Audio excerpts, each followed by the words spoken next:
Vamos a abrir nuestras Biblias en Romanos capítulo 8. Romanos capítulo 8.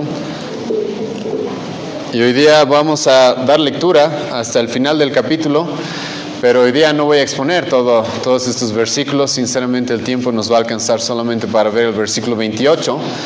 Pero vamos a comenzar una serie de sermones, las cuales las he titulado Una salvación que no podemos perder. Y es lo que vamos a ver hasta el final de este capítulo en los siguientes domingos. Una salvación que no podemos perder. Pero como siempre, hermanos, vamos a hacer una oración. Les ruego que me acompañen para que el Señor nos guíe en este momento, ¿sí? Te agradezco, Señor, esta mañana. Te agradecemos, Dios mío, por el tiempo que nos das de poder alabarte, de poder honrarte, Señor, con nuestras voces como tu pueblo, como hijos tuyos, Dios mío. Gracias por darnos el privilegio de alabarte por el Evangelio, por Cristo, por la salvación que tú nos regalas. Y te rogamos ahora por tu guía, por tu sabiduría, Señor, porque tú nos abras el entendimiento a tu palabra y me ayudes, Señor, a exponer tu palabra de manera correcta, profunda y clara, Señor. Te agradezco por este tiempo y te rogamos de que tu voluntad se haga. En el nombre de Jesús, amén. Entonces voy a leer, hermanos, Romanos 8, versículo 28, hasta el final del capítulo. Romanos, capítulo 8, versículo 28 hasta el versículo 39. Y la palabra de Dios dice esto: Y sabemos que a los que aman a Dios, todas las cosas les ayudan a bien. Esto es, a los que conforme a su propósito son llamados. Porque a los que antes conoció, también los predestinó para que fuesen hechos conforme a la imagen de su Hijo, para que Él sea el primogénito entre muchos hermanos.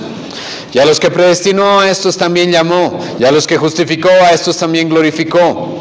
¿Qué pues diremos a esto? Si Dios es por nosotros, ¿quién contra nosotros?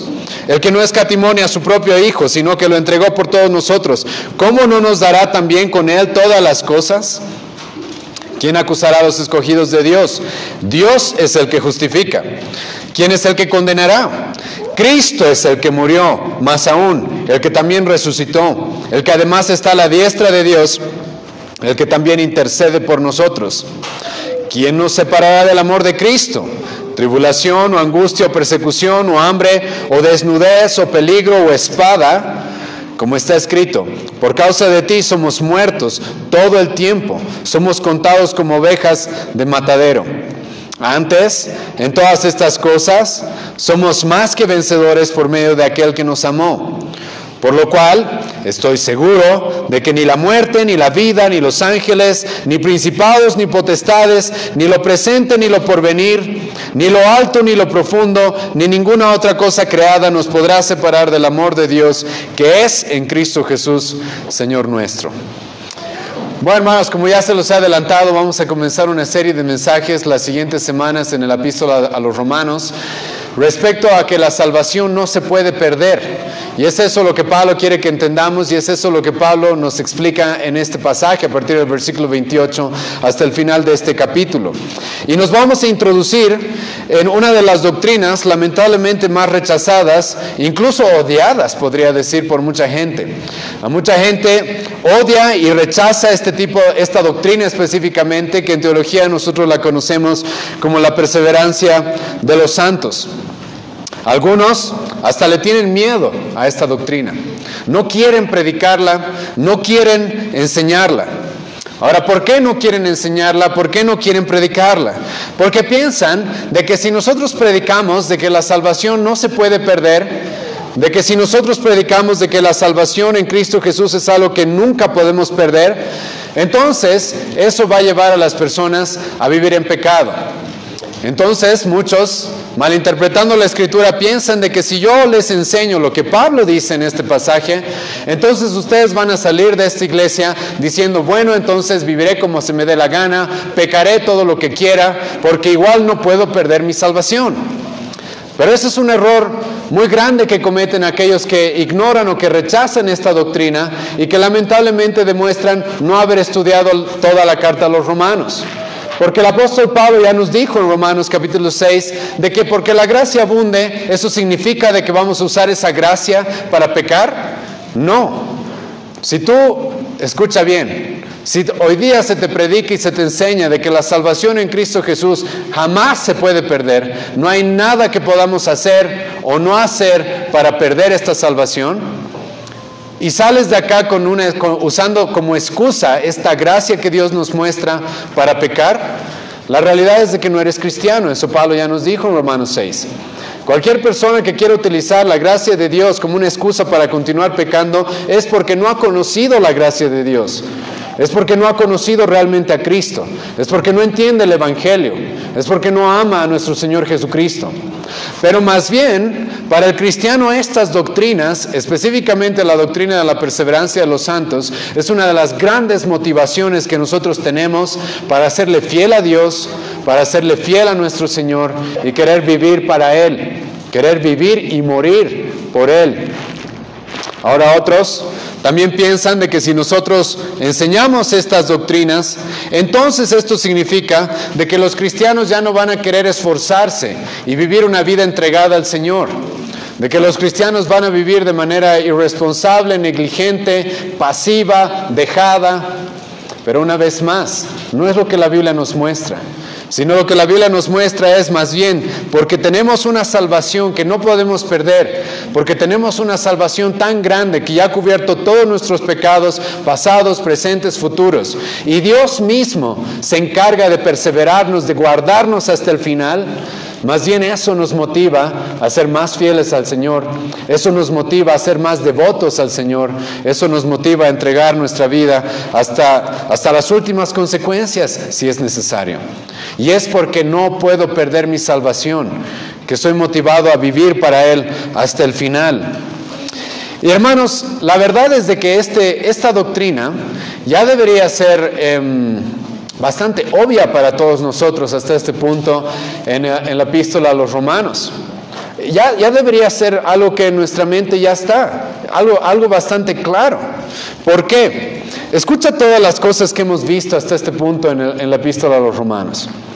Pablo nos ha dicho, comenzando esta epístola, de que nosotros no podemos salvarnos por nosotros mismos, de que nosotros no tenemos la capacidad para llegar al cielo, para estar a cuentas con Dios, de que no hay nada bueno en nosotros. Ahora escucha, si tú no puedes ganar tu salvación en primera instancia, adivina, tú tampoco puedes por tu propia cuenta mantenerla. Tú tampoco puedes por tu propia cuenta mantenerla. Y Pablo nos ha mostrado nuestra incapacidad. Cuán incapaces somos, cuán inútiles somos. No hay nadie bueno, no hay quien haga el bien, todos nos desviamos, no hay quien comprenda a Dios, no hay quien lo entienda, no hay quien lo busque. Pablo nos ha mostrado nuestra incapacidad, Romanos 1 hasta Romanos 3, versículo 20. Nosotros no podemos salvarnos a nosotros mismos, nosotros no podemos hacer nada para salvarnos. Pero Pablo después de esto nos mostró de que si vamos a ser salvos es porque alguien ya ha cumplido la justicia que necesitamos para ser salvos. Si vamos a estar a cuentas con Dios, si se nos va a regalar la vida eterna, no se trata de lo que tú hayas hecho o de lo que tú no hagas, sino de lo que alguien ya hizo por nosotros.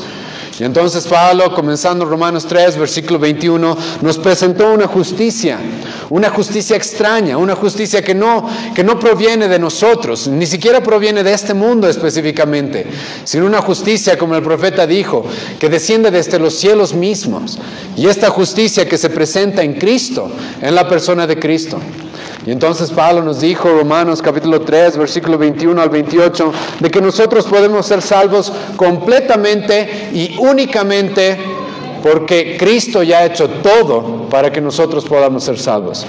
Él es nuestra propiciación, Él es nuestra redención, Él es aquel que ha guardado toda la ley, Él es aquel que ha cumplido toda la exigencia y la condena que la ley exigía contra nosotros. Cristo ya ha hecho todo para salvarnos. Y entonces Pablo nos dijo en Romanos 4, es por eso que la salvación es por fe y no por obras.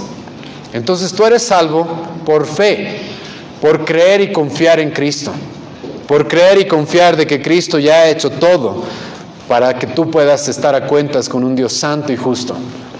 Entonces nuestra salvación no depende de nosotros, depende de Cristo, de que Él haya cumplido todo. Y la última vez que leí la Biblia, Jesucristo dijo, consumado es en la cruz, que significa ya está todo hecho, no hay nada más que hacer, nada más que agregarle. Entonces Pablo nos dijo en Romanos capítulo 4, de que si nosotros creemos en Cristo ya está. Y Pablo nos ha mostrado de que por la fe siempre han sido salvas las personas. Desde Abraham, continuando por David, siempre ha sido por la fe. Nunca ha sido por las obras, nunca ha sido por mis méritos. Y entonces es así que Pablo nos dijo, Romanos 5, versículo 1, justificados pues por la fe tenemos paz para con Dios, por medio de nuestro Señor Jesucristo, por el cual tenemos entrada a esta gracia en la cual estamos firmes, nos dijo Pablo, Romanos 5, versículo 1 y 2. Entonces Pablo nos dice, ¿alguien ya ha hecho todo para salvarnos? Nuestra salvación solamente depende de Él. Él ya ha cumplido la ley, Él ya ha recibido la condena, Él es nuestra propiciación. Nosotros ponemos nuestra fe en Él y Pablo dice, ya está hecho. La paz entre tú y Dios ya está. Listo. Dios nos declara justos, dice Pablo. Él nos declara justos por Cristo.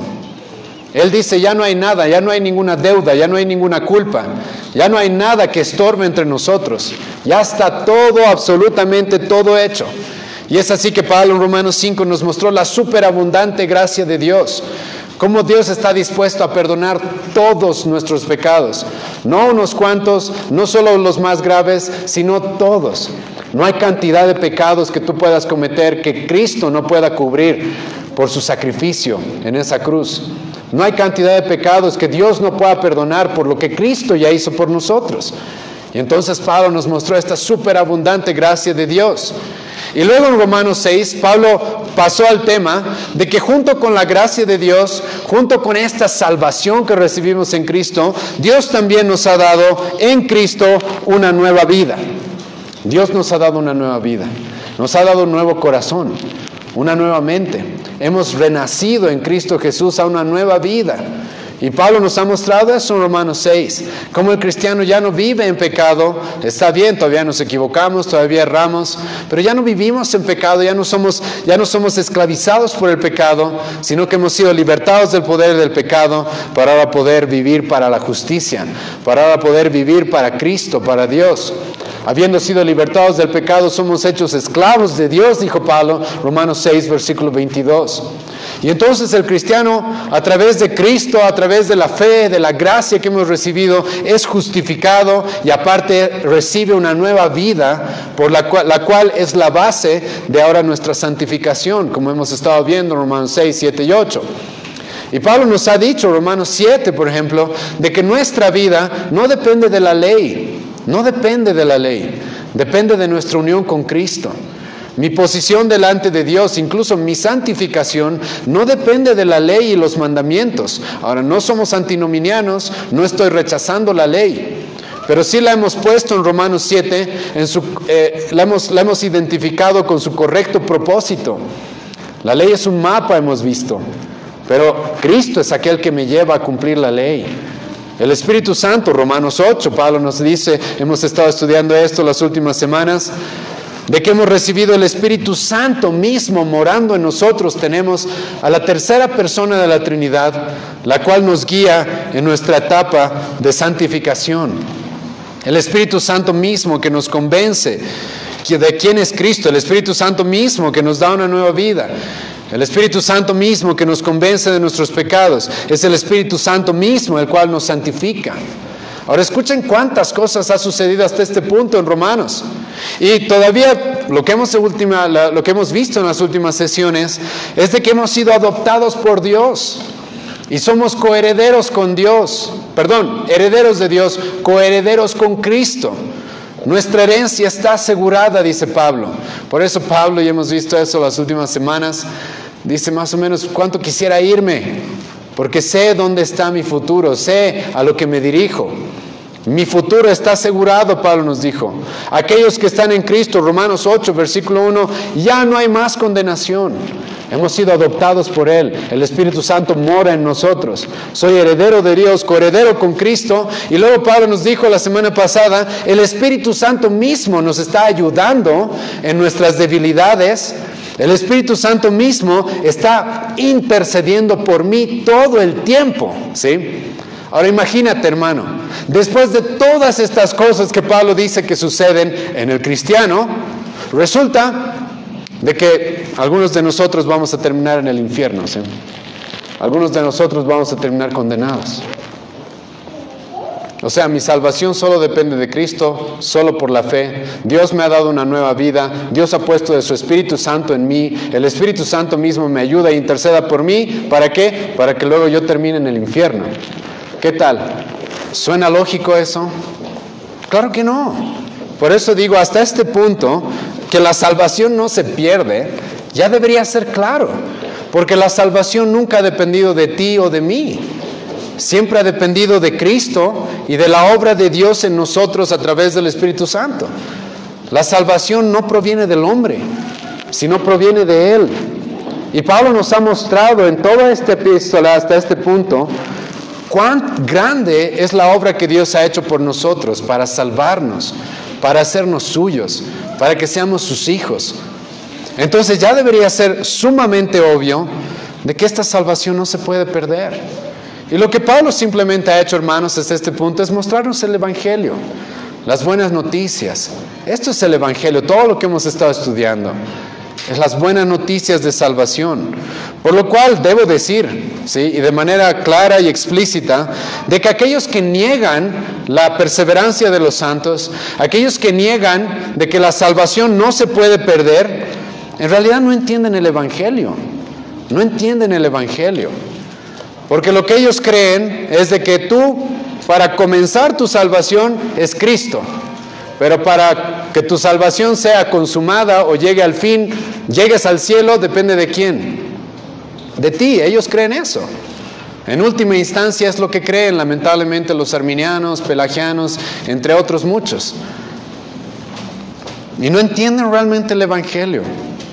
¿Qué es lo que el Evangelio produce en el cristiano? ¿Qué es lo que el Evangelio, qué es lo que Cristo significa para el cristiano? Pero nosotros hasta este punto ya debería ser completamente obvio de que la salvación no se puede perder.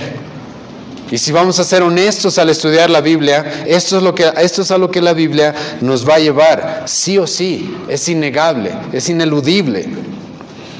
Y ahora, esto, como dije, ya debería ser claro y obvio. Pero Dios todavía quiere hacerlo más claro y más obvio, cosa de que no haya duda en nosotros acerca de que la salvación que recibimos en Cristo no se puede perder. Y entonces Pablo va a empezar a argumentar acerca de este tema en el versículo 28 de nuestro pasaje. Y hoy día nos vamos a basar solamente en este versículo 28. Escucha lo que Pablo dice. Y sabemos que los que aman a Dios, todas las cosas les ayudan a bien. Esto es, a los que conforme a su propósito son llamados. Pablo comienza esta sección con esta palabra diciendo y, ¿sí? Y. Esto es algo que nos conecta a lo que Pablo ha estado diciendo anteriormente. Y como ya he expresado todo lo que Pablo nos ha hecho anteriormente, no lo voy a volver a repetir. Tal vez solamente lo que está más cercano. Pablo nos ha dicho de que somos adoptados por Dios, ya hemos sido adoptados por Dios. Pablo nos ha dicho de que somos herederos de Dios, coherederos con Cristo.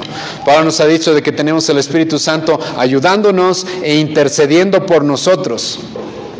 Y entonces Pablo dice, por todas estas cosas que nos han sucedido, por todas estas cosas que son ciertas, Pablo nos dice, hay algo que sabemos. Hay algo que para el cristiano es una seguridad plena. Escucha versículo 28, y sabemos. Griego oida es la palabra que Pablo utiliza para referirse a saber, que significa estar plenamente convencidos de algo, estar plenamente seguros de algo. Es por eso que comencé mostrándoles que esto es algo obvio, y es lo que Pablo nos está diciendo acá. Esto es algo que sabemos. Después de todo lo que hemos hablado de Cristo, después de toda la gracia que hemos visto acerca de lo que recibimos en Cristo, entonces esto es algo que ya sabemos. Después de haber visto la obra del Espíritu Santo en nosotros, después de haber visto el nuevo nacimiento, la nueva vida que Él produce en nosotros, después de saber cómo Él intercede y nos ayuda y está con nosotros todo el tiempo hasta el fin, entonces Pablo dice, esto es algo que sabemos. Tienes que ser un ignorante de la Biblia para no saber esto. Tienes que realmente ignorar, como he dicho hace un momento, el Evangelio, la palabra de Dios, para no saber esto. Porque sabemos, ¿qué sabemos? Que todas las cosas a los que aman a Dios les van a ayudar para bien. Y ahora ese bien máximo, hermanos, como vamos a ver más adelante, es que Dios cumpla su propósito en nosotros. Es que ninguno de nosotros se pierda, sino que la buena obra que Dios comienza, la termine. Ese es el bien al que Pablo se refiere, a lo que voy a mencionar un poco más adelante. Y entonces Pablo nos dice, por todas estas cosas que ya hemos visto, sabemos, estamos seguros de que a los que aman a Dios todas las cosas les ayudan a bien. Y ahora aquí debo hacer referencia específicamente a lo que Pablo nos dice acá, a quienes todas las cosas les ayudan a bien. Lamentablemente, fuera de la iglesia, fuera del cristianismo, algunos incrédulos, gente que no conoce a Cristo, gente que no conoce el Evangelio, a veces ellos creen que todas las cosas les ayudan a bien, pero eso no es verdad, eso no es verdad. A veces escucho gente que no conoce a Cristo, que no conoce al Señor, que rechazan el Evangelio y que cuando pasan ciertos acontecimientos en su vida, ellos dicen, Dios sabe por qué hace las cosas, esto va a venir para algún bien. Hermano, eso no es verdad para todos, eso no es verdad para todos. La realidad es de que los incrédulos, aquellos que no conocen a Cristo, lo han rechazado, todas las cosas les van a venir para condenación. Todas las cosas para ellos van a terminar en condenación. Lo que Pablo dice, Romanos 2, y hemos visto esto hace un tiempo, si quieren vayan conmigo a este pasaje. Déjenme recordarles un poco de lo que Pablo les dijo ahí a los judíos, probablemente a los judíos, Romanos capítulo 2. Judíos los cuales estaban teniendo una vida quizás tranquila, estaban disfrutando de ciertas bendiciones. Judíos los cuales pensaban, como Pablo va a decir más adelante, que son hijos de Dios, que son herederos de las promesas de Abraham, etc. Y Pablo les va a decir esto, Romanos 2, versículo 4 y 5. O menospreciáis las riquezas de su benignidad, paciencia y longanimidad, ignorando que su benignidad te guía al arrepentimiento.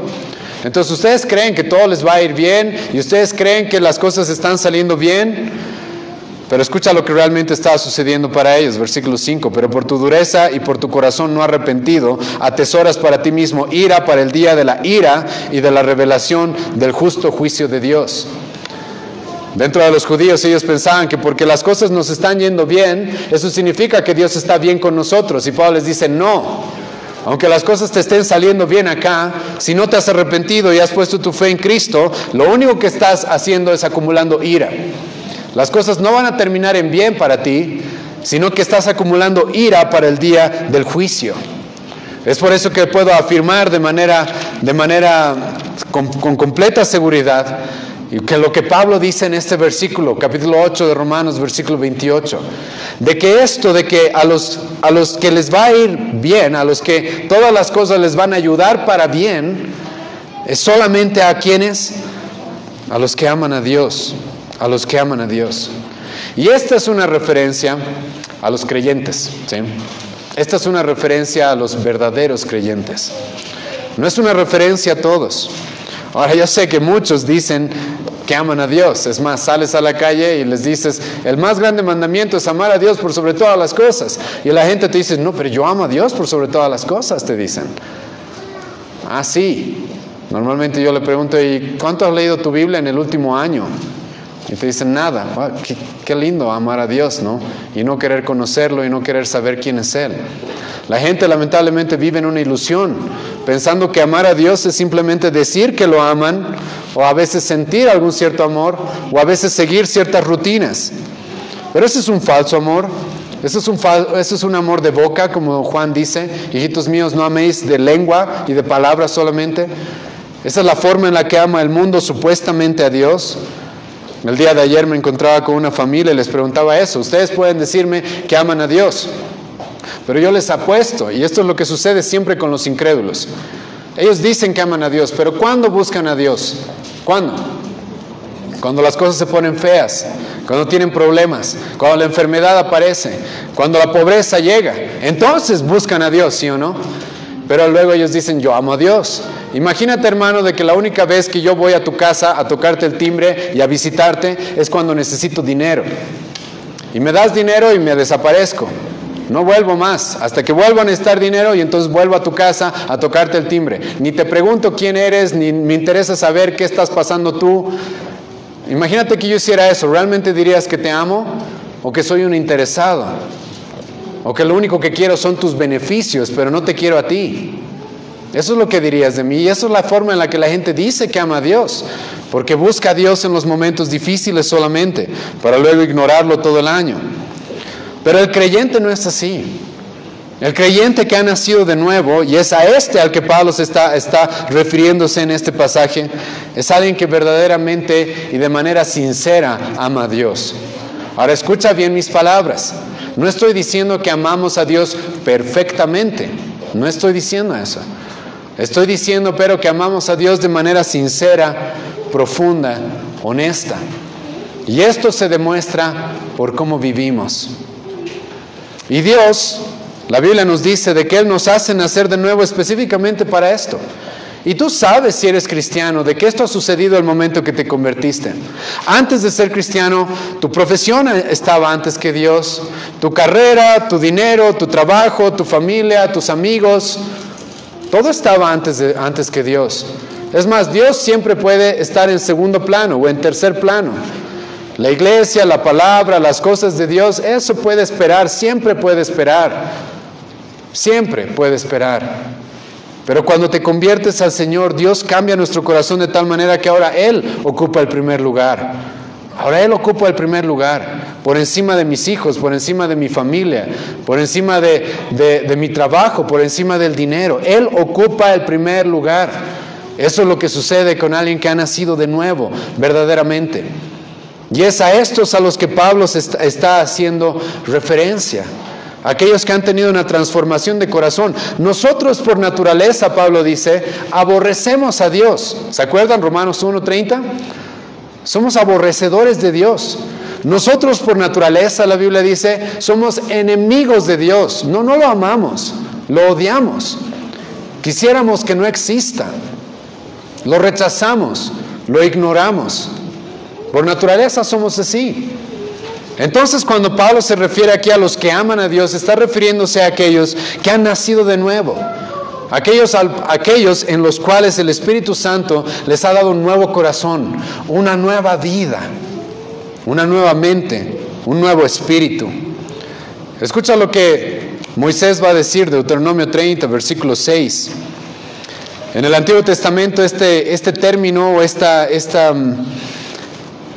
del nuevo nacimiento era representado por la circuncisión del corazón. La circuncisión del corazón. ¿Y qué es la circuncisión del corazón? Es esto, el nuevo nacimiento.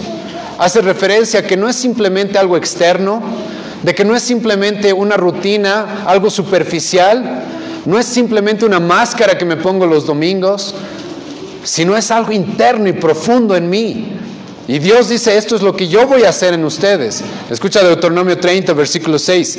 Y circuncidará Jehová tu corazón. Él es el que hace esto. Yo no puedo circuncidar mi propio corazón. Yo no puedo cambiar mi corazón. Como el profeta Jeremías dijo, ¿acaso el leopardo podrá quitarse sus manchas? ¿Acaso el etíope podrá cambiarse el color de piel? No, así ustedes no pueden dejar de ser malos. Entonces Dios es el que tiene que ejercer esto, Dios es el que tiene que hacer esto. Y ahora escucha Deuteronomio 30, versículo 6. ¿Cuál es la primera evidencia de que alguien ha sido circuncidado de corazón? Y circuncidará Jehová tu Dios tu corazón y el corazón de tu descendencia. Escucha, para que ames a Jehová tu Dios con todo tu corazón y con toda tu alma, a fin de que vivas. En otras palabras, voy a circuncidar su corazón para que por fin puedan empezar a cumplir el primer y más grande mandamiento, amarme a mí por sobre todas las cosas. Esto es algo que Dios hace en nosotros. No es algo que sale del hombre. Cualquier persona que dice que ama a Dios sin conocer a Cristo, no lo ama realmente, no importa lo que diga. Cualquier persona que diga que ama a Dios, pero que no ha nacido de nuevo, no ama realmente a Dios. Es imposible. Porque Dios es el que produce esto en nosotros. Yo voy a circuncidar su corazón para que me amen, dice Dios. Y ahora lo interesante, hermanos, es de que en el Antiguo Testamento y en el Nuevo Testamento, el amor que una persona le tiene a Dios siempre se demuestra por la fidelidad que le tenemos a Dios. Siempre. Escuchen algunos pasajes. Éxodo 20, versículo 6. Hago misericordia a millones, a millares, dice Dios, a los que me aman. Y escucha lo que continúa diciendo. ¿Y guardan qué? Mis mandamientos. Deuteronomio 7, versículo 9. Dios es fiel que guarda el pacto y la misericordia a los que le aman y guardan sus mandamientos.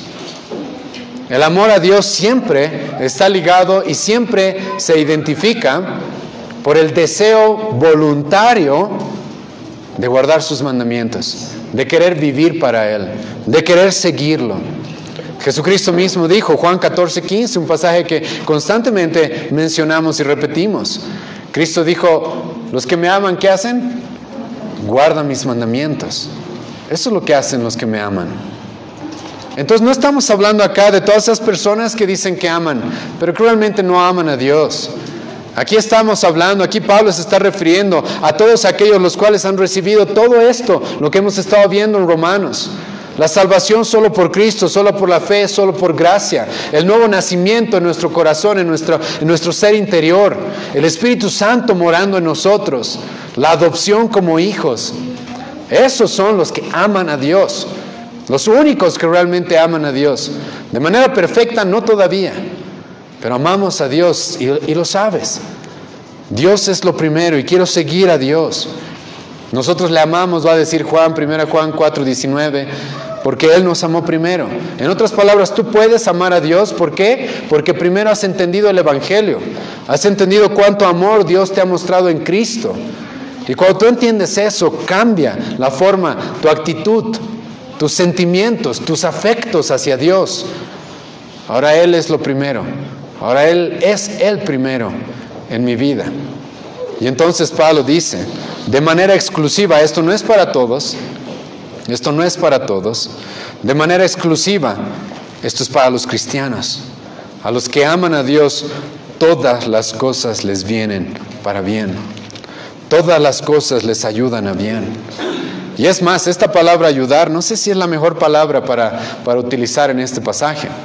En el griego, en el griego, la palabra es sunergei, que significa alguien que pone energía, alguien que pone esfuerzo, alguien que obra algo. Lo que Pablo quiere que entendamos es de que hay alguien el cual está obrando todas las cosas para nuestro último bien, para nuestro bien final. Hay alguien que está moviendo absolutamente todo, que está controlando absolutamente todo. ¿Para qué? Para que todo termine en bien. Y ahora aquí Pablo va a mencionar varias cosas que son importantes recalcar. Y sabemos que a los que aman a Dios, primero, dice todas las cosas. Lamentablemente en la historia del cristianismo han habido teólogos, incluso muy reconocidos, que no han logrado comprender realmente qué significa esta palabra todos, todas. Y lo que significa la palabra todas, hermano, escucha bien, es todas, ¿sí? Algunos dijeron no, solamente algunas cosas. Solamente Pablo se está refiriendo solamente aquí a los sufrimientos. Está bien, Pablo en el contexto está hablando de los sufrimientos. Pero Pablo dice aquí todas las cosas. Y es por eso que más adelante en Romanos 8, él va a mencionar todas las cosas. Lo porvenir, lo presente, los ángeles, los principados, lo que hay dentro de mí, lo que está fuera de mí, todo Pablo va a mencionar. Y Dios, ¿por qué Pablo va a mencionar todas las cosas? Porque Dios usa todas las cosas. Dios obra todas las cosas para el bien de sus hijos. Y esta frase, lo que Pablo está mencionando acá, está en tiempo presente, que significa que es algo continuo. No es algo que Dios hace una vez y luego se cansa y luego dice, no, hasta aquí llegué ya, demasiadas cosas, sino es algo continuo, algo que sucede todos los días. Por eso el profeta Jeremías en el libro de Lamentaciones va a decir que sus misericordias son nuevas ¿cuándo? Todas las mañanas, es todo el tiempo. No hay un momento en el que Dios no esté obrando todas las cosas para mi bien. No hay un momento en el que Dios no esté obrando todas las cosas para mi bien. Ahora escucha, hermano, este versículo no está diciendo todas las cosas te saldrán bien por si acaso. No está diciendo eso Dios. Y algunos de nosotros, al malinterpretar este versículo, cuando las cosas nos salen mal, entonces somos tentados a acusar a Dios y decir, Dios, ¿por qué no me estás cumpliendo? ¿Sí o no? Pero no está diciendo eso Pablo, por si acaso. No está diciendo que todas las cosas nos van a salir bien, sino Pablo está diciendo que todas las cosas van a obrar para nuestro bien. Es algo distinto. Lo que Pablo quiere decir es de que las cosas buenas, como las cosas malas, la salud, la enfermedad, las alegrías, la tristeza, el dolor, la paz, las lágrimas, la muerte incluso, todo va a terminar obrando para nuestro bien. Entonces no está diciendo que todo nos va a salir bien. No está diciendo, como varias veces he repetido en las últimas sesiones, de que ahora toda nuestra vida va a ser en victoria, ¿no? Como los falsos maestros dicen, que aquí va a ser tu mejor vida ahora, no. Pero lo que sí podemos estar seguros es de que Dios va a obrar providencialmente el bien. Y ahora es esto algo que Dios muestra de manera explícita en la Biblia. Cómo Él puede obrar todo para el bien de su pueblo. Cosas que uno no se esperaría. Hemos leído al principio de nuestra reunión, en la primera lectura, Génesis capítulo 50. Y en Génesis capítulo 50 se nos presenta la historia de José. Bueno, hay varios capítulos en los que se nos presenta la historia de José. Pero no sé si se acuerdan de José, ¿sí? José, el preferido de su padre lo quería tanto que le regala una túnica de varios colores. ¿Y qué es lo que sucede por culpa de esa túnica? Por culpa de esa túnica, ¿sí? Sus hermanos lo odian, lo aborrecen a tal grado que lo quieren matar. Gracias a Dios, uno de ellos dice, no lo mataremos, mejor lo meteremos en un hueco. Y luego otro dice, no, ¿qué tal si lo vendemos? Y entonces pasan unos comerciantes y venden a su hermano. Y tú puedes imaginarte, hermano, a José en ese momento, ¿sí? Leyendo Romanos 8:28, malinterpretando Romanos 8:28 y quejándose con Dios y diciéndole, un momento, ¿dónde está que todo me tiene que salir bien? Mis hermanos me odian, me acaban de vender. Y entonces llega a Egipto, lo venden como un esclavo a Potifar, y José, como un buen cristiano, es el mejor de los esclavos de Potifar. Pero se aparece una mala mujer, la mujer adúltera de Proverbios 6 o de Proverbios 5, que intenta seducir a José, y José, siendo un hombre justo y fiel al Señor, ¿qué hace? Huye del adulterio, huye de la fornicación como la Biblia nos manda. Y ahora uno se esperaría, qué bien, José está siendo tan justo, está viviendo tan bien, que seguro ahora le va a ir mejor. Pues no, la esposa de Potifar miente contra José, lo envían a la cárcel, y José pasa años en la cárcel, años en la cárcel. Les puedo asegurar, hermanos, de que José no se esperaba lo que venía. No se esperaba para nada lo que venía. José tiene unos amigos, los cuales se sueñan, el panadero y el copero. José les interpreta sus sueños. Y el panadero y el copero, a diferencia de lo que algunas películas o las series animadas de la Biblia muestran, no es de que salieron de la cárcel e inmediatamente se acordaron de José. No, pasaron años hasta que se acuerden de José. Bueno, específicamente el copero, porque el panadero se murió. Se cumplió lo que José le había dicho que iba a suceder. Entonces José está ahí sufriendo. Pero ¿qué le dice Dios? ¿Qué le dice José, a sus hermanos? Génesis 50, versículo 20. Sus hermanos, llega un punto en el que conocemos la historia, José llega a ser el primero, ¿sí? el segundo en Egipto, está después de Faraón solamente, y sus hermanos llegan a Egipto porque había gran hambre, y gracias a José sus hermanos no mueren de hambre, el pueblo judío no muere de hambre. Y Jacob, el padre de José, está a punto de morir, ya está viejo. Y entonces los hermanos de José van a decir esto, va a morir nuestro padre y ahora sí José se va a vengar. Ahora sí José nos va a dar lo que merecemos. ¿Y qué les va a decir José? Capítulo 50 de Génesis, versículo 20. Escucha bien esto. Vosotros pensasteis mal contra mí. José no va a negar la maldad de sus hermanos. José no va a decir, todo este paseo, todo este viaje a Egipto ha sido como estar de vacaciones, ha sido tan lindo, lo repetiremos el próximo año. No va a decir eso José. José va a reconocer la maldad de sus hermanos, la maldad de estos hombres que lo odiaron y lo vendieron. Pero sea lo que va a dejar claro aquí es de que la providencia de Dios está por encima incluso de la voluntad del hombre.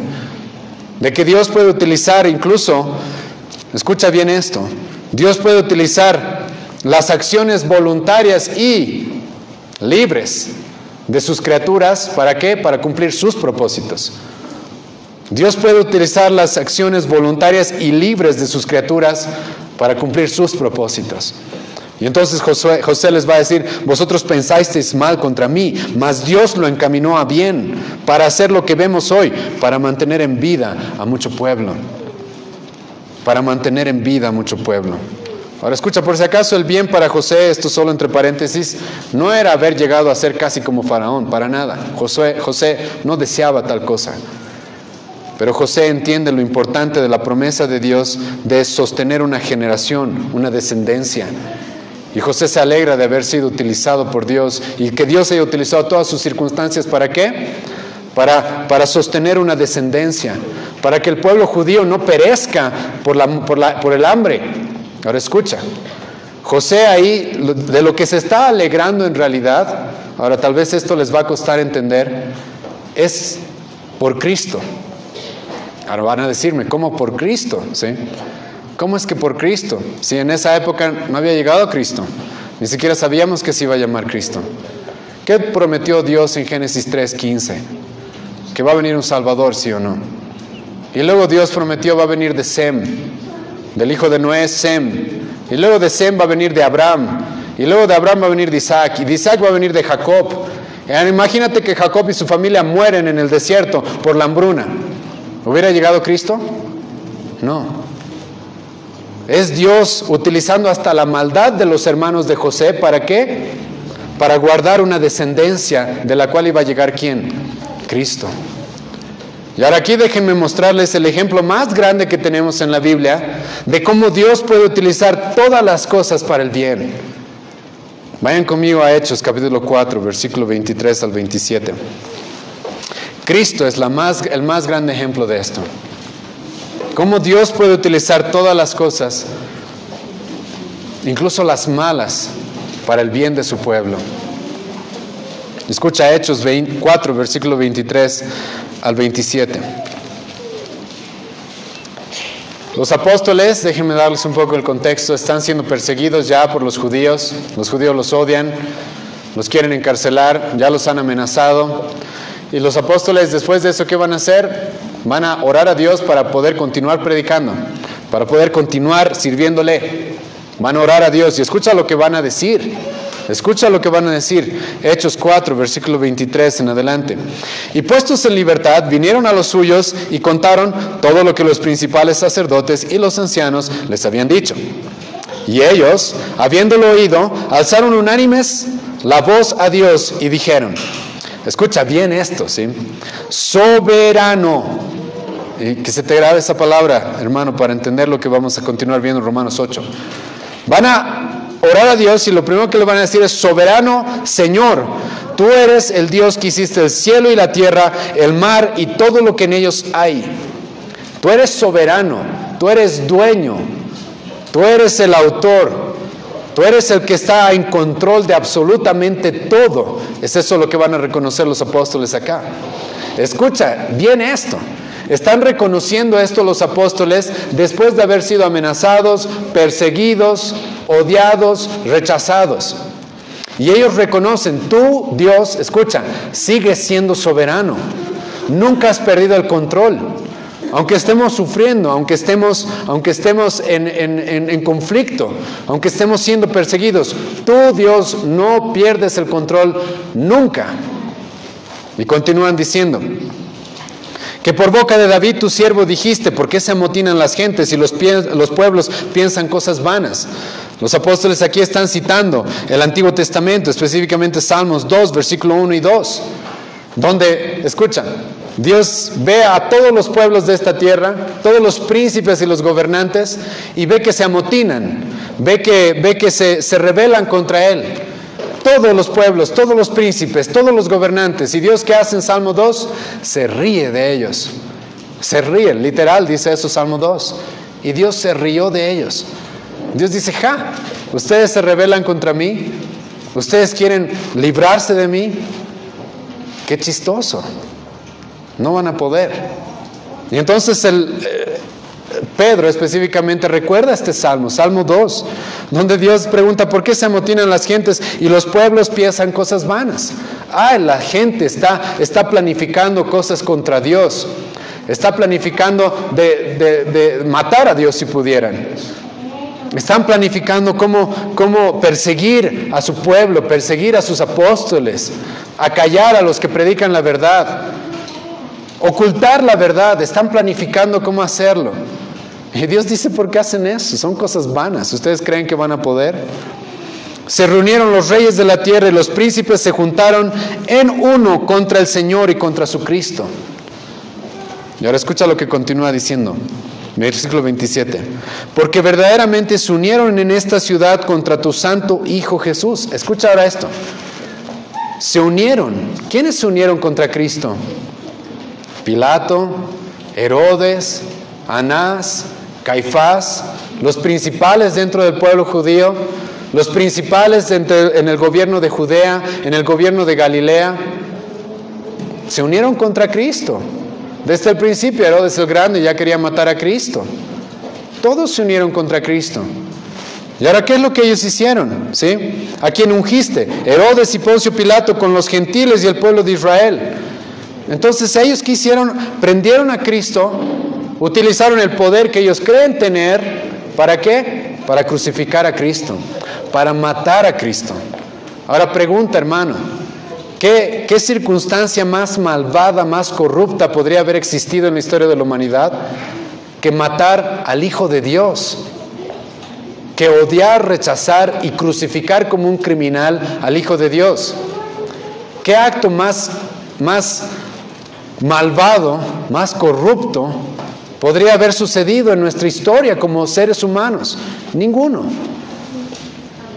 Y eso perpetraron. Pilato era culpable de eso. Herodes era culpable de eso. Caifás era culpable de eso. Anás era culpable de eso. Los discípulos de Cristo al haberlo abandonado. Todos estaban... ¿Cuánta gente gritó? Crucifíquenle, crucifíquenle. Queremos a Barrabás, no a Cristo. Y uno puede pensar, wow, ¿acaso Dios ha perdido el control ahí? Está sucediendo algo tan terrible, están matando a su único hijo. ¿Dios habrá perdido el control? Escucha, versículo 27. Porque verdaderamente se unieron en esta ciudad contra tu santo Hijo Jesús, a quien ungiste, Herodes y Poncio Pilato, con los gentiles y el pueblo de Israel. Escucha, versículo 28. Para hacer cuanto tu mano y tu consejo habían antes determinado que sucediera. ¿Qué dicen los apóstoles? Ellos, Poncio Pilato, todos ellos estaban buscando hacer el mal. Eran pecadores, corruptos, los cuales buscaron matar al Hijo de Dios. Pero al final del día, al fin y al cabo, ellos solamente estaban cumpliendo los propósitos de Dios. ¿Y cuál era el propósito de Dios al dejar que su Hijo sea muerto de esa manera? Salvarnos a todos nosotros. Hermanos, si esa no es la prueba más grande de que Dios puede obrar el bien en cualquier circunstancia, no sé qué podría ser. Cristo mismo es la prueba más grande de cómo Dios puede obrar hasta la peor circunstancia para el bien mayor, de llegar a la salvación, de conocer a su Hijo, de ser perdonados. Y esto es, hermano, por lo que acabo de mencionar en Hechos 4. Como los apóstoles lo reconocen a Dios, tú eres soberano. Dios no podría prometer de que todas las cosas van a obrar para bien si Él no fuera soberano. Si Él no estuviera en absoluto y completo control de todo. Si su providencia no estuviera obrando en todos los acontecimientos. Es esto lo que nosotros conocemos como la providencia de Dios. Dios obrando en todos los acontecimientos naturales, en las acciones libres y voluntarias de otros. ¿Para qué? Para hacer su voluntad. Recuerda muy bien esto, hermano. Cuando ves personas dañándote, odiándote, persiguiéndote, Dios igual está en control. Y Dios va a cumplir su propósito. Y Dios va a cumplir el propósito por el cual Él nos ha llamado. No hay absolutamente nada que Él no pueda lograr. El corazón de los reyes, va a decir Proverbio, Salomón, está en sus manos como el agua. Él la dirige a donde Él quiere. Él hace lo que Él quiere, Él hace lo que Él quiere en el cielo y en la tierra. Y no hay quien pueda detener su mano. Ni siquiera preguntarle qué haces, dice Daniel 4, versículo 35. Escucha al profeta Isaías, Isaías 46, versículo 9 al 11. Escucha lo que va a decir el profeta Isaías acerca del Dios que nosotros creemos.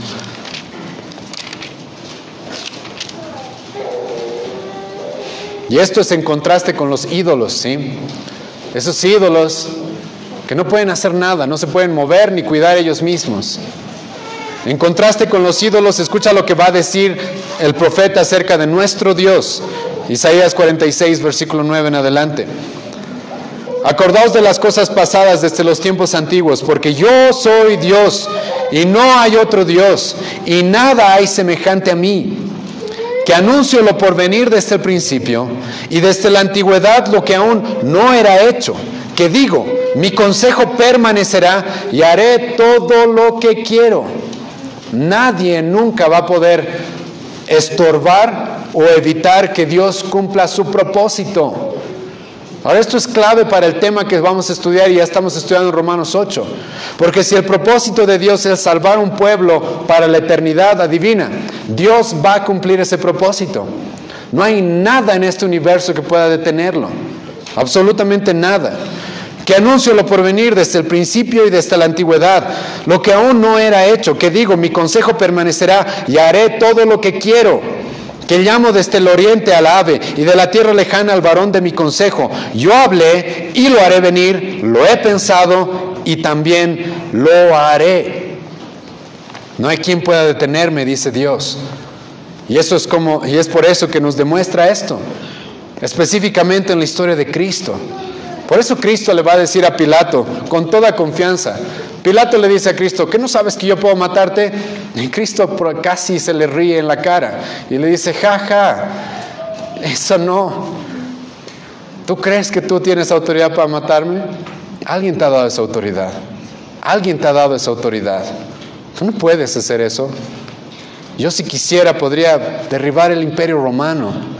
Yo estoy yendo a la cruz por mi propia cuenta porque yo quiero ir. Y mi Padre está en control de todo esto y Él sabe lo que está haciendo. Aunque el ser humano idea cosas vanas, como he dicho, aunque el ser humano quiere hacer lo malo, aunque las circunstancias naturales en las que vivimos en un mundo caído en el cual hay catástrofes, enfermedad, dolor, sufrimiento, guerras, pobreza, aunque todas las cosas se ven así, Dios está en control.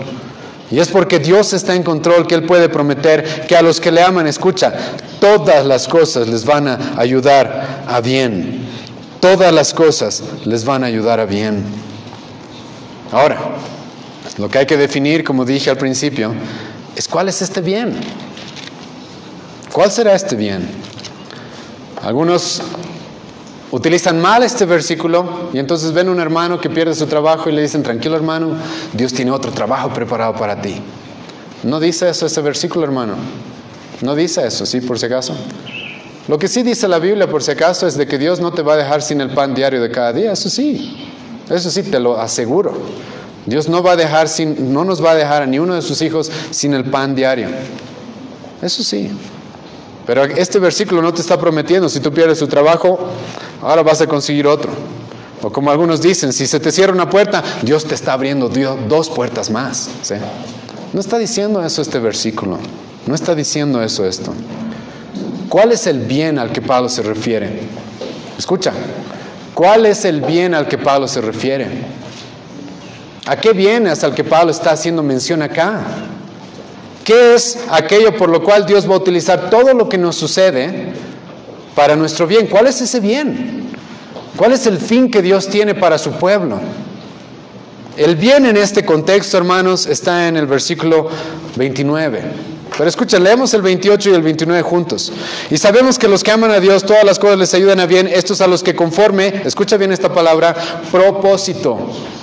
Nos topamos con que los cristianos, los que amamos a Dios, tenemos un propósito ya definido. Un propósito ya planificado de antemano. Versículo 29. Porque los que antes conoció, también los predestinó para que fuesen hechos conforme a la imagen de su Hijo. Ahí está el bien, hermano. ¿Cuál es el propósito de Dios para el creyente? ¿Cuál es el bien que el apóstol Pablo tiene en su mente aquí en este versículo? ¿El que tú pierdas tu trabajo y recibas otro? No. El bien supremo al que Pablo se está refiriendo, hermano, es que llegues a ser como Cristo. Y te voy a preguntar, ¿qué mayor bien que ese? ¿Qué mayor bien que ese? ¿Es mejor estar sano y no ser como Cristo? ¿Es mejor tener un buen trabajo y no ser como Cristo? ¿Qué mayor bien que llegar a ser como Cristo? Y por eso jamás interpreten el versículo 28 de Romanos 8 sin el versículo 29. Si no, lo van a malinterpretar. El bien al que Pablo se está refiriendo es a llegar a ser como Cristo. Y yo te puedo asegurar que en cada cristiano, todas las cosas Dios va a utilizar para que lleguemos a ser como Cristo. Y eso significa de que a veces vamos a tener que sufrir. ¿Para qué? Para como Cristo en medio del sufrimiento decirle a Dios que hágase tu voluntad y no la mía. ¿Cuándo vas a aprender eso, hermano? ¿Cuándo vas a aprender a ser fiel como Cristo? Si nunca sufres. ¿Cuándo?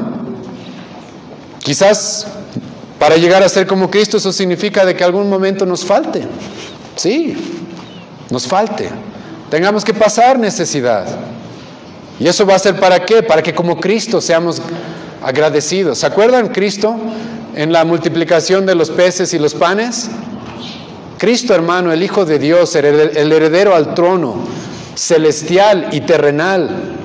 Él ve 5 panes y 2 peces, ¿y qué hace? ¿Qué hace? Eso a mí me sorprendió en ese pasaje. Da gracias a Dios. En aquella época esas sardinas y esos panes era la comida de los pobres. ¿Y qué va a hacer Cristo? Va a dar gracias a Dios. Por eso, aunque sean 5 panes y 2 peces, el Hijo de Dios dando gracias por comida de pobres. Sí, tal vez necesitemos pasar necesidad. ¿Para qué? Para aprender a ser agradecidos como Cristo. Sí, tal vez necesitamos pasar problemas, dolor, para aprender a hacer su voluntad a pesar de las circunstancias. Tal vez tengamos que sufrir que nos lastimen, para aprender a, como Cristo, perdonar. ¿Se acuerdan Cristo en la cruz? Perdónalos, no saben lo que hacen. A sus verdugos. Cristo orando. ¿Te acuerdas Cristo que nos manda a nosotros, oren por sus enemigos? Cristo en la cruz, sangrando, a punto de estar su corazón por estallar, orando por quienes, por sus enemigos, por sus asesinos. Tal vez, hermano, tenga que haber gente que te traicione, que te lastime. Tal vez tenga que haber gente que te abandone, como Pedro a Cristo, y que te niegue, para que tú aprendas como Cristo a ir y restaurar esa relación. Ahora también, hermanos, quizás Cristo te quiera dar mucho. Y eso Dios también va a usar para tu bien, pero ¿cuál bien? Que seas como Cristo. Tal vez Dios te dé mucho. ¿Para qué? Para que aprendas a ser como Cristo. Que Pablo dice, 2 Corintios 8:9, que siendo rico, ¿qué dice? Se hizo pobre para enriquecer a otros. Tal vez sí, te dé mucho para que puedas ser como Cristo de esa manera. Pero el punto acá, hermanos, es de que el motivo por el cual Dios va a obrar todas las cosas para nuestro bien es para que lleguemos a ser como Él. Y yo puedo asegurarte de que esto es algo que va a suceder.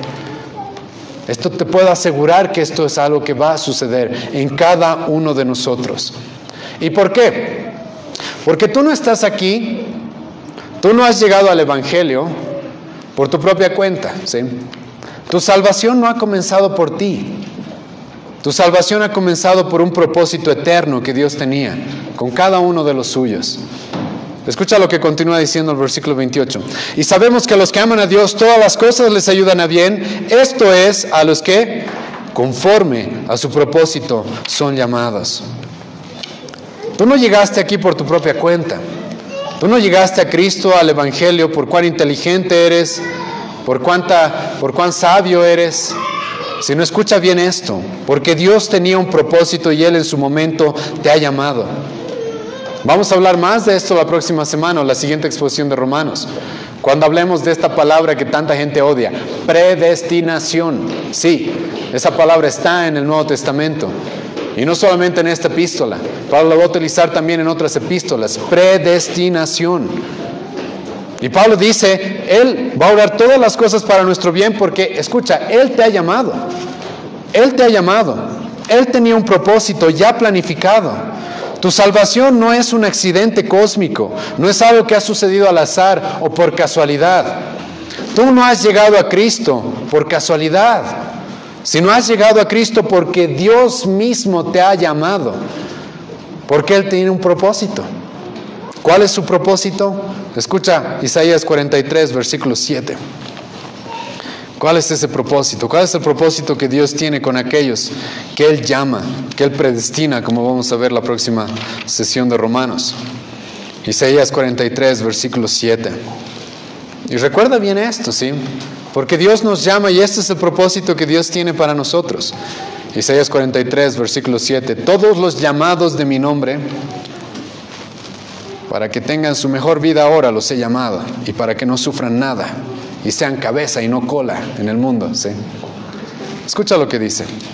Todos los llamados de mi nombre, para gloria mía los he creado, los formé y los hice.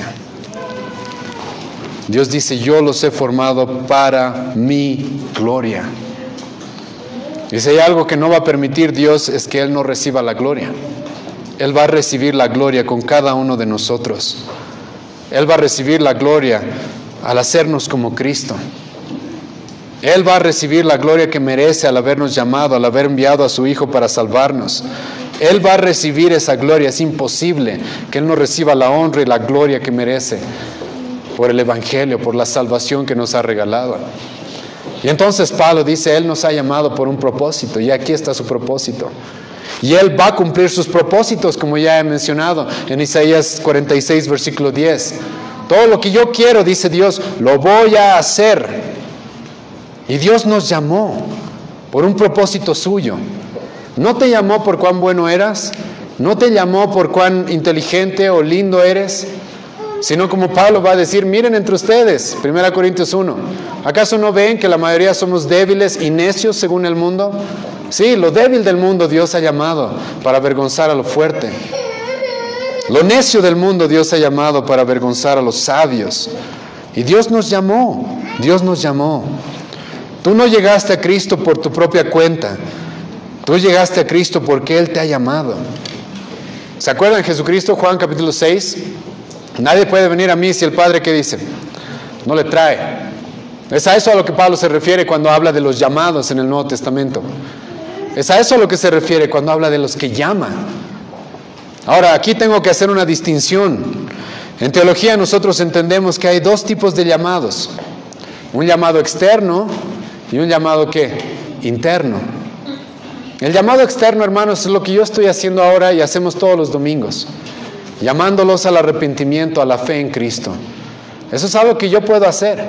El llamado del predicador, que vamos a ver esto en Romanos 10, que se necesita. Se necesita que alguien vaya y les predique. ¿Cómo creerán si no hay quien les predique? Va a decir Pablo, Romanos 10. ¿Y cómo les van a predicar si no los envían? Vamos a hablar de eso en Romanos 10. El llamado general, el llamado externo es necesario. Pero hay un llamado que yo no puedo hacer. Yo personalmente no puedo convencer a nadie. Lo único que puedo hacer es predicar a tiempo y fuera de tiempo. Intentar convencerte, sí. Pero al final del día yo sé de que al final si alguien llega a Cristo es gracias a quién, a Él. Él es el que cambia los corazones. Él es el que atrae a las personas hacia Él mismo. Nadie viene a mí si el Padre no le trajere. Y Cristo dice, mis ovejas oyen mi voz y me siguen. Yo puedo hacer un llamado externo, hermano, que llega a tus oídos, pero solamente Dios, y este es el llamado interno al que Pablo se refiere acá, es Dios utilizando el Evangelio que has escuchado para transformar tu corazón, transformar tu vida y guiarte hacia Él. Eso es algo que Dios hace.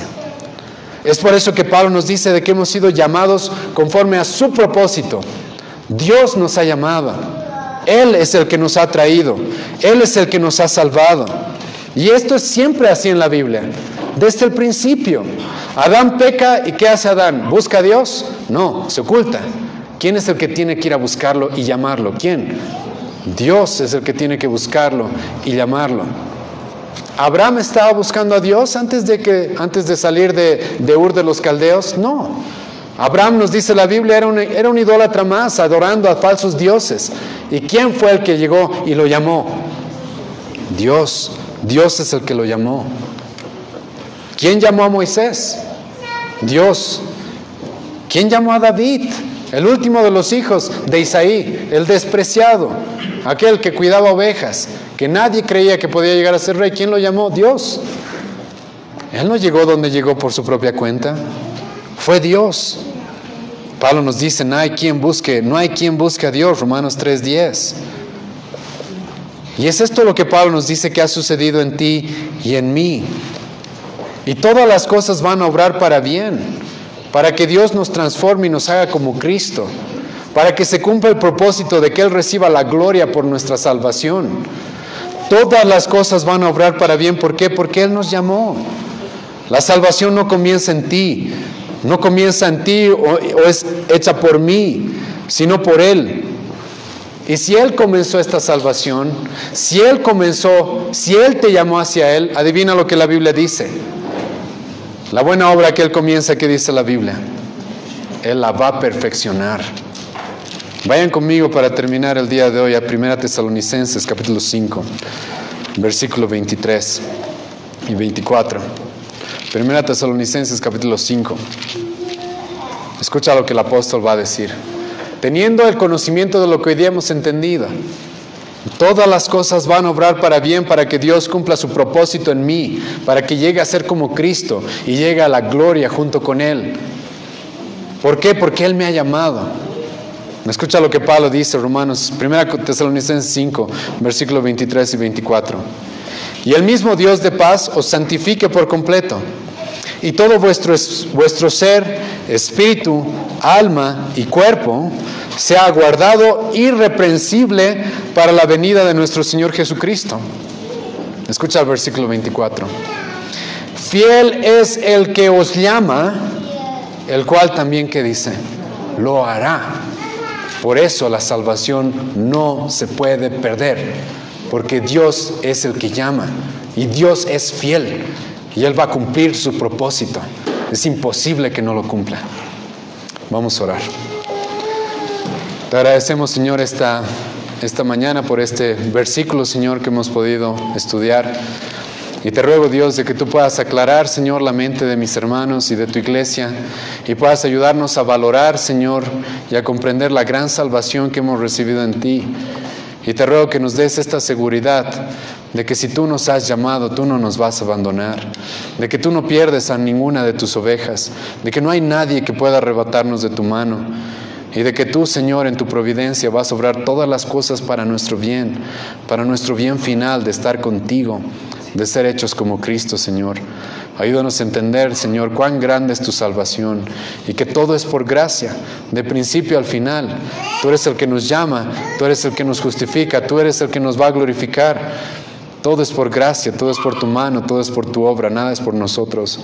Y te agradecemos, Dios, porque esto es lo que creemos, de que tú nos vas a perseverar, tú nos vas a guardar, porque tú eres fiel y no vas a perder ni uno solo de los tuyos.